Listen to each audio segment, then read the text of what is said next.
Just as it looked like the combination of the pandemic and quite a few hefty podcast commitments would mean that we wouldn't be seeing Harry and Meghan in the UK for a while, the Queen has gone and invited them to her birthday party.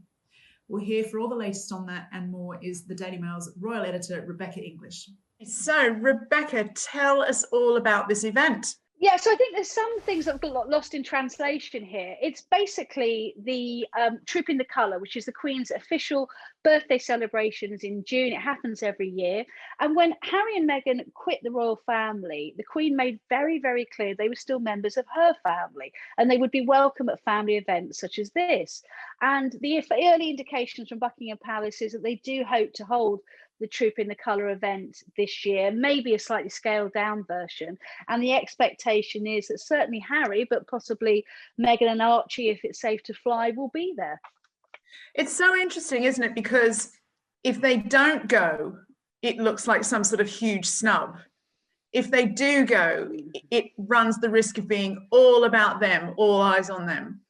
No, I see what you mean. I mean, I do think if there is any way possible, Harry will be there, definitely. I think Meghan and Archie slightly less so, but I think they will aim to be there if they can.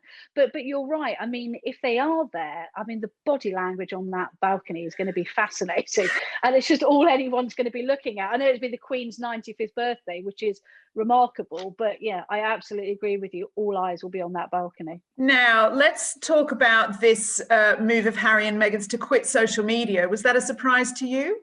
Well, there's been a little bit of confusion over this story. So the Sunday Times originally claimed at the weekend, quoting a source close to Harry and Meghan, that they were quitting social media. Now, for source, read one of their official spokesmen in America or the UK. For some reason, they just don't like to be quoted on the record. But within hours of that being claimed, another source, for which read a spokesman in America or England, probably America, said that actually that was speculation. The truth of it is, I think, is that they've got no plans to immediately go back on social media, but they obviously want to hold that option out for the future.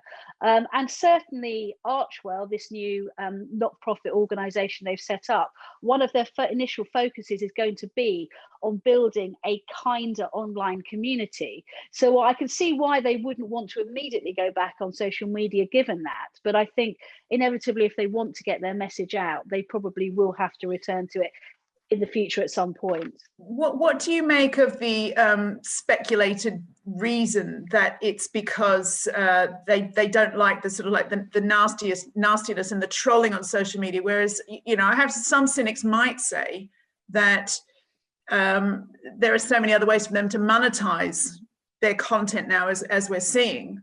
Yeah, I mean, they definitely have been affected by the kind of negativity on social media, to be fair to them. I mean, Meghan pointed out that in 2019, she was the most trolled woman online, apparently. Although how she knows that when she says she doesn't read any of the comments about herself, I don't know.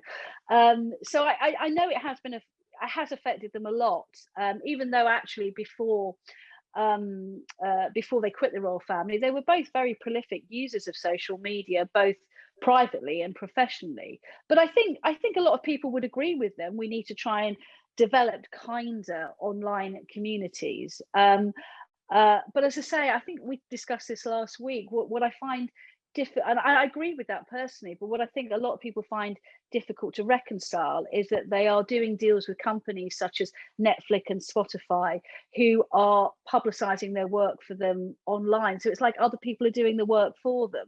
And I think they need to try and find a way to navigate this, because otherwise they're constantly going to be accused of hypocrisy.